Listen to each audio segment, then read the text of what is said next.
음악은 따로 들려드립니다. 말로만 하는 음악 이야기.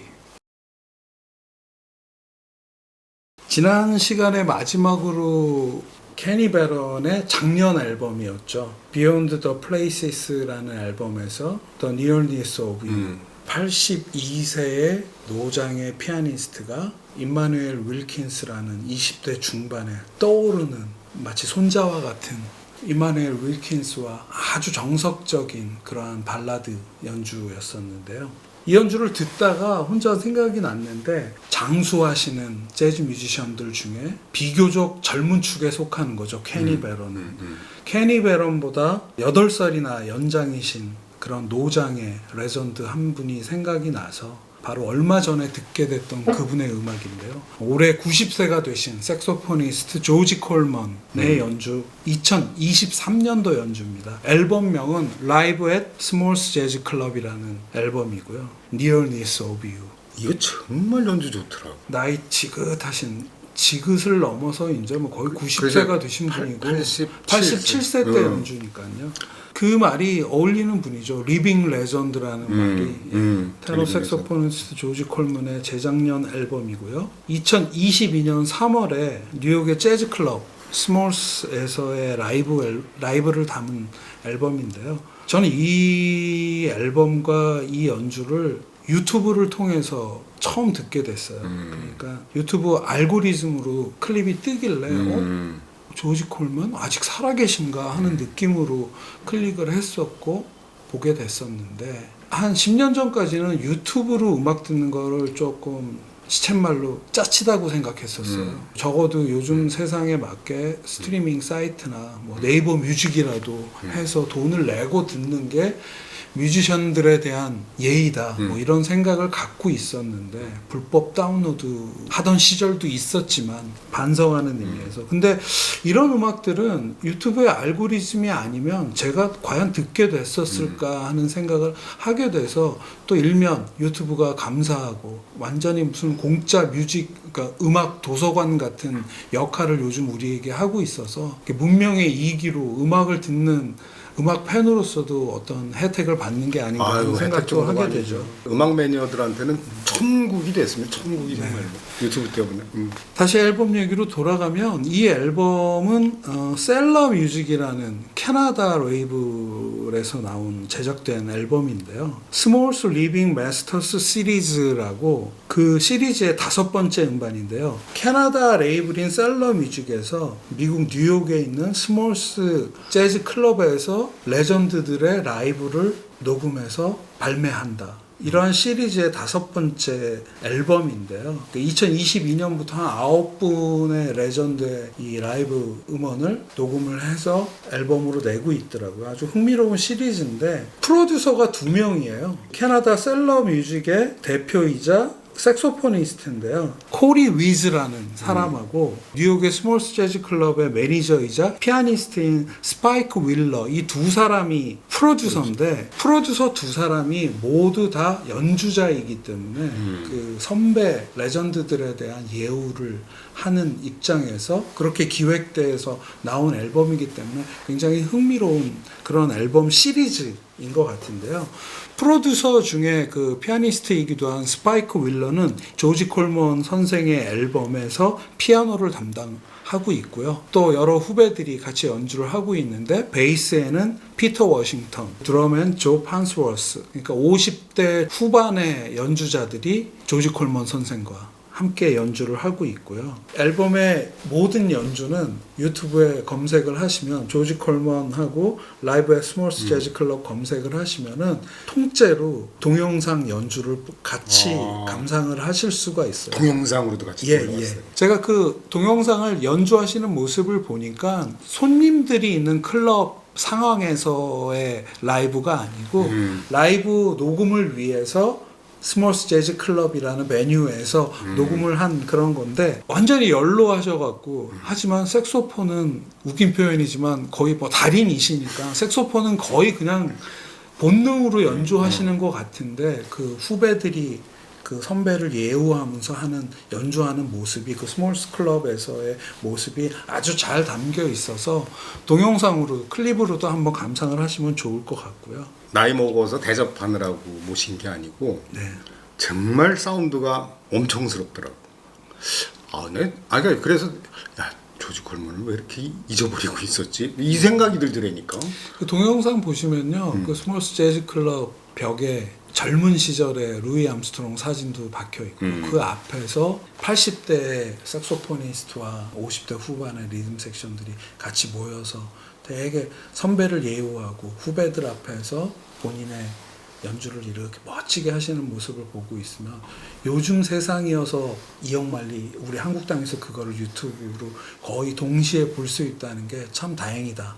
그래서 또 유튜브가 고마운 게 아닌가 하는 생각도 하게 됐었는데요. 테너 색소포니스트 조지 콜먼 얘기를 해보면 1960년대 초, 63년에서 64년 초까지 마일스 데이비스 밴드의 색소포니스트였죠. 1964년에 마일스 데이비스가 그의 두 번째 그레이트 퀸텟을 멤버들을 딱 확정을 하게 되는데 테너 색소포니스트만큼은 여러 명을 이렇게 기용을 해서 본인과 맞는 사람을 골라내는 작업을 하는데 그 중에 한 명이 조지 콜먼이었죠. 그러다가 마일스 데이비스가 정작 테너 색소포니스트로 딱 낙점한 사람은 웨인 쇼터였거든요. 그래서 거쳐갔던 조지 콜먼, 샘 리버스 이런 분들은 좀 실력이 그랬나? 재즈 듣던 초기엔 그런 생각을 잠깐 했었는데 계속 재즈를 들으면서 조지 콜먼 선생의 연주 많이는 못 들었지만 조지 콜먼의 연주를 듣고 샘 리버스 이런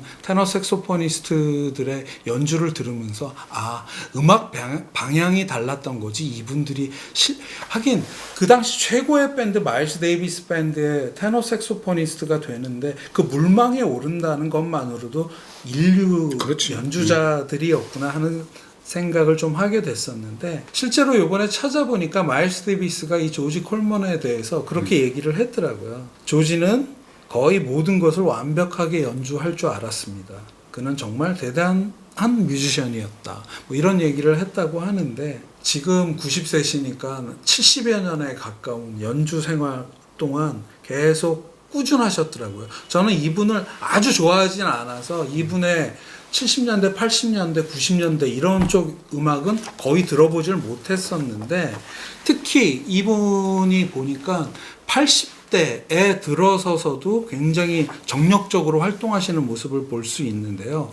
오늘 소개한 이 앨범에서 함께 연주하는 드러머 조 판스워스가 쓴 글을 읽었는데요. 2022년, 그러니까 이 앨범을 녹음할 때죠. 조지 콜먼 선생과 많은 클럽 그리고 재즈 페스티벌에서 이 조 판스워스가 같이 연주를 했는데 그 어느 때보다 훌륭하게 연주하시는 모습에 굉장히 깊은 감명을 받았다. 이렇게 쓴 글을 읽었는데요. 그래서 조 판스워스가 스몰스 재즈 클럽에서 리빙 마스터스 시리즈를 한다고 했을 때 소개를 했다고 그런 이야기를 하더라고요. 그리고 이제 오늘 고른 곡 니어니스 오브 유에 대해서 선생이 조 판스워스를 통해서 이렇게 얘기를 했다고 하는데 자기는 오랜 삶으로부터 얻은 경험을 이야기할 수 있는 발라드를 연주하는 것을 굉장히 좋아한다.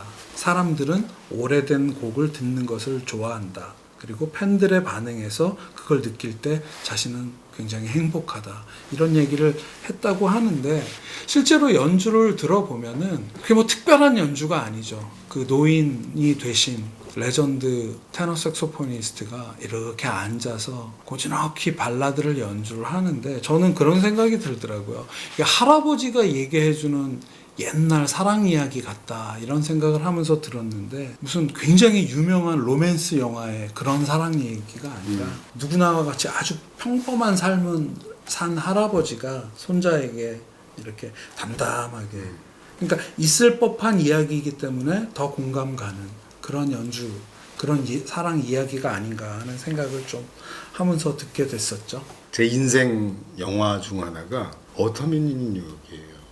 리차드 기어랑 위너나 라이너가 주연했었던 네. 그 센트럴 파크의 저 은행 노랗게 단풍 든 그 은행 지금도 생각하면 가슴이 쿵쾅쿵거리는데 그래서 어텀인 뉴욕을 갖다가 버전을 수도 없이 많이 들었거든. 근데 어텀인 뉴욕 중에서 제일 좋아하는 연주곡 중 하나가 조지 콜먼 연주예요. 왜냐면 89년 이거 있어요. 이거 유튜브에 있는데 89년 암스테르담 애프터 닥이라는 앨범에 이 어텀인 뉴욕 한번 들어보세요. 저도 한번 들어봐요. 저 정말 그래서 김 감독이 보내준 거 들으면서 다시 한번 또 들어야 되겠구나. 들었는데 역시 대단하더라고. 예.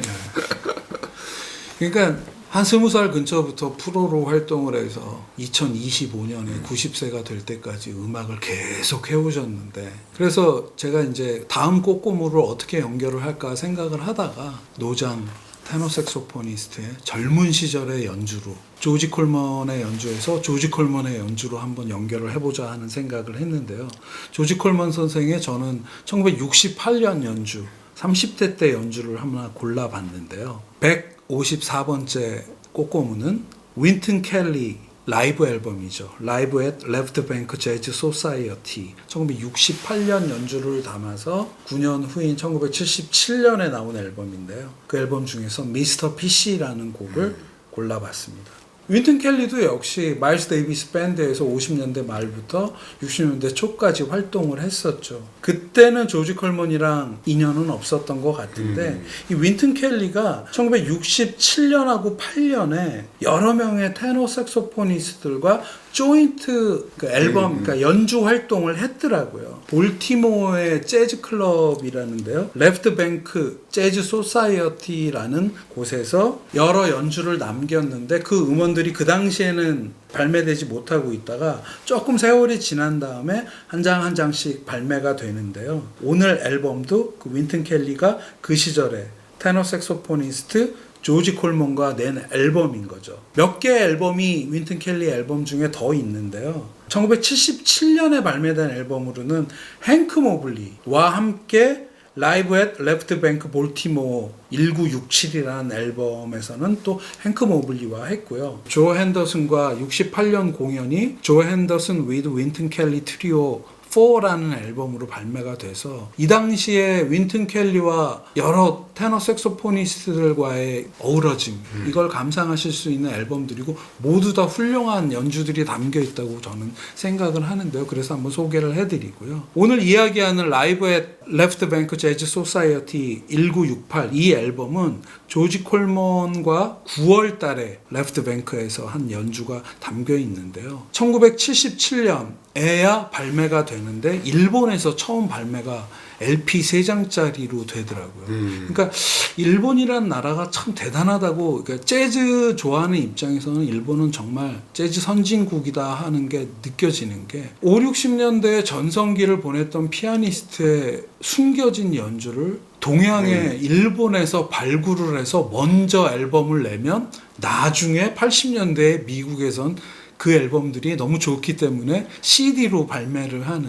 그러니까 재즈 종주국인 미국을 넘어서는 그러한 어떤 재즈에 대한 열의, 사랑 이런 것들이 있는 나라여서 참 부럽다고 느끼는데요. 윈튼 켈리란 피아니스트를 소니 클락 이렇게 제가 두 명의 이 시대의 피아니스트를 참 좋아하는데 이 윈튼 켈리가 1968년에 이 연주를 하고 나서 71년도 3년 후에 사망을 하거든요. 간질 발작으로 그 젊은 나이에 사망을 하게 되는데 3년 전에까지 이렇게 치열하게 연주를 했던 분이 더 오랜 연주 생활을 하지 못하고 같이 함께 연주했던 조지 콜먼은 2025년 현재 90세가 돼서도 생존해 계시는데 윈튼 켈리 팬으로서는 조금 아픈 그런 앨범이 아닌가 하는 생각도 드는데, 어쨌든 제가 오늘 고른 이 앨범에서의 곡은 미스터 PC입니다.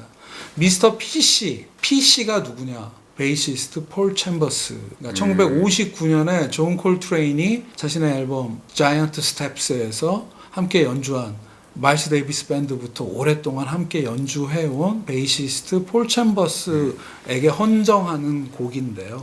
이 폴 챔버스는 마일스 데이비스 밴드에서 같이 나와서 윈튼 켈리와 지미 컵이라는 마일스 데이비스 밴드에 그 당시에 있던 드러머와 함께 셋이 트리오로 활동을 했죠. 이 윈튼 켈리 트리오와 조지 콜먼이 연주하는 33살의 연주인데요. 조지 콜먼으로 따지자면 정말 훌륭하다고 생각합니다. 한 15분 40초 동안 휘몰아치는 그 당시에 하드밥 연주를 들으면 아주 시원하다는 그런 생각이 들고요. 30대 초반에 이 조지 콜먼 선생은 앞서 소개한 Nearness of You 87세의 연주와 한번 비교해 보시면은 정말 젊음이라는 게 이렇게 팔팔한 활기 거구나. 넘치는 예, 그런 생각이 들 정도고 68년이면은 60년대 말에 이제 재즈가 아주 큰 변화를 앞두고 있던 시기죠. 퓨전이라는 퓨전. 물결이 시작되기 바로 직전에 하드밥 어떤 것도 개의치 않고 그냥 직진하는 하드밥을 들을 수 있어서 굉장히 좋은데요. 이 공연에서는 폴 챔버스, 이 노래의 주인공인 폴 챔버스가 참여하지 못하고요. 26살의 백인 베이시스트던데 론 맥클로어가 함께 하고 있는데 폴 챔버스가 요 당시 앨범들에 계속 참여를 하고 있다. 요 공연만 무슨 사정이 있었는지 함께 못했던데 애신하는 이 론 맥클로어의 베이스 연주도 중간에 베이스 솔로가 나오는데 굉장히 똘망똘망한 연주를 하고 있다는 생각이 이 곡을 들어보시면 연주를 들어보시면 느끼실 수 있을 거고요. 중간에 아주 넘실넘실대는 윈튼 켈리의 피아노 그리고 시종 일관 아주 헤비하게 드럼을 치는 지미 컵의 드럼 스튜디오 녹음으로는 전혀 느낄 수 없는 라이브만의 묘미가 이 연주에 담겨 있다. 87세의 조지 콜먼 선생의 니얼니스 오브의 연주와 이 33살 때 미스터 피시라는 윈터 켈리 트리오와 함께한 이 연주를 들어보시면은 뭔가 좀 뭉클해지고 전 요즘 드라마 절찬리에 넷플릭스에서 방영되고 있는 드라마 있잖아요. 폭삭 소가수다. 아이유와 박보검이 나오는 그 폭삭 소가수다가 제주 방언으로 매우 수고하셨습니다라는 뜻이라는데 그 드라마를 이번에 보면서 그런 생각이 들더라고요. 아, 조지 콜먼 선생 진짜 수고하셨습니다. 폭삭 소가수다 이런 말을 좀 하게 되는데 그냥 그런 것 같아요. 찰리 파커 같이 일찍 요절하면서 아주 불같은 연주를 남기고 가는 사람도 있지만 이 조지 콜먼 선생처럼 젊은 시절부터 그렇게 엄청나게 누구에게나 회자되는 그런 유명한 불같은 레전드는 아니지만은 이렇게 오랜 삶을 통해서 그의 음악의 변천사를 이렇게 들려주시는 이런 재즈 뮤지션도 있어서 감동. 그러니까 음악이란 걸 통해서 뮤지션들을 통해서 느낄 수 있는 감동은 여러 종류의 감동이 있고 재즈 팬으로서 그 감동들을 느낄 수 있는 그런 순간이 아니었나 하는 생각을 하게 됐죠. 나이 들어서 이 연주들을 들어보면 음악 몰라도 그냥 감동이라는 뭐 이런 게 있어요. 아까 제가 얘기한 문장이 다시 생각나서 한번 메모를 다시 보고 있는데 그래서 조지 콜먼 선생이 그런 얘기를 한 게 아닌가 싶어요. 난 오랜 삶으로부터 얻은 경험을 이야기할 수 있는 발라드를 연주하는 것을 좋아한다. 그치, 뭐 그런 얘기입니다. 예, 예. 그분 이런 말씀 속에 그 오랜 세월에 같은 곡을 연주하더라도 재즈라는 특성상 한 번도 같은 연주가 아닌 그때그때 즉흥적인 느낌을 섞어서 연주를 하는데 노년의 연주는 노년의 연주만의 어떤 깊은 맛을 듣는 사람에게 분명히 전해주시니 훌륭한 연주자라고 할 수 있고요. 자, 오늘은 조지 콜먼이라는 재즈 레전드의 인생의 두 시기의 연주를 함께 이야기해 보았습니다. 네. 오늘은 여기서 마치겠습니다.